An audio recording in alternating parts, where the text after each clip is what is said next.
Hey everybody. In a previous class, we went over how Regulation J is establishing the rules for and governing how the Federal Reserve banks will operate the new FedNow service. How Regulation J works is it also is going to allow for the creation of an operating circular specific to the FedNow service.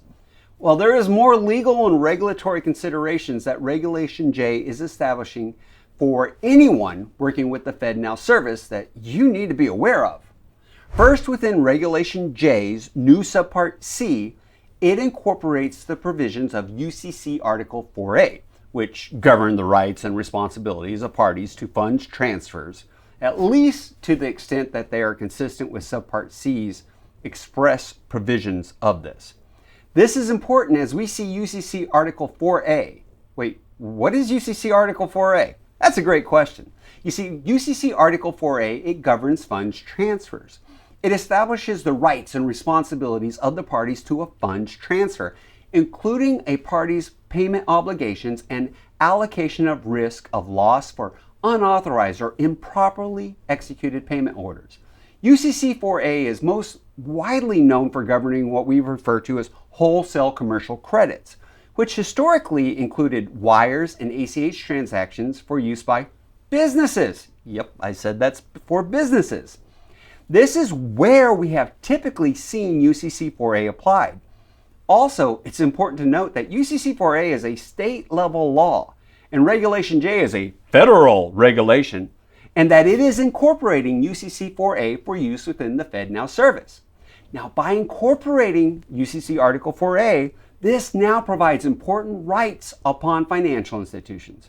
Again, we're at the business level mostly, but financial institutions using the FedNow service, such as for protection from consequential damages, liability should an issue occur within a transfer.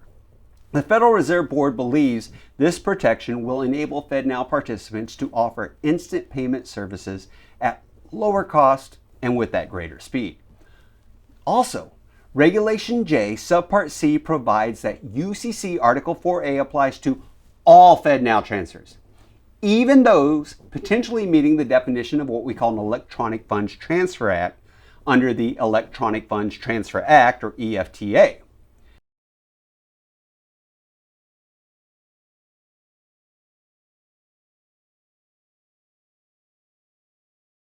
Again, real quick here, UCC 4A is typically known for applying to businesses or corporate transactions, and the Electronic Funds Transfer Act, EFTA, is for consumers, and it's part of what we call Regulation E that provides a consumer protection when conducting electronic banking.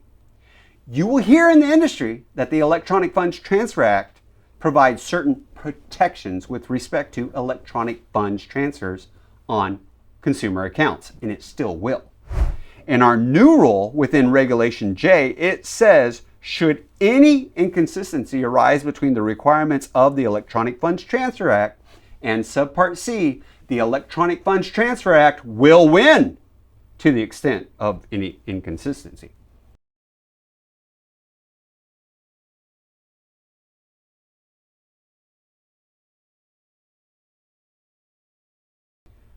Can we break that down into simpler terms as what's this really mean?